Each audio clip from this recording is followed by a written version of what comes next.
Welcome back to QuietKat's video series on maintenance. In this video, we're going to go through the display and the different functions in the back of the display. One of the most common questions is, how do I change my display from kilometers an hour to miles an hour? We're going to show you this and a whole lot more.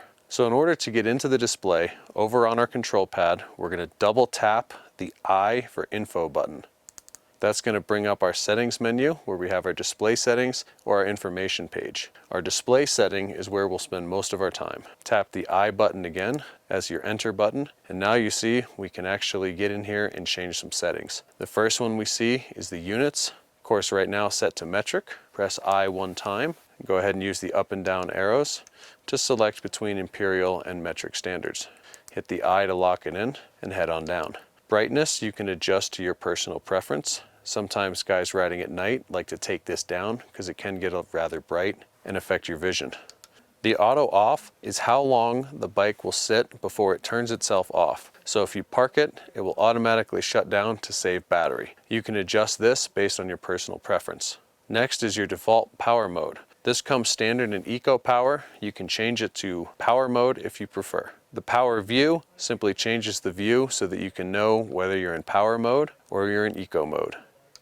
SOC view is for your battery, and you can select between a percentage or a voltage. We recommend a percentage view because it tells you a much better idea of how much battery you have left. Below here you have your trip reset so that you can reset your trip odometer, and that way you can plan your routes and know how long you've gone. Next is the wheel diameter, and this is to better calculate your miles per hour and your speed. With our 26 by 4 inch fat tire wheels, the overall wheel diameter is 29 inches.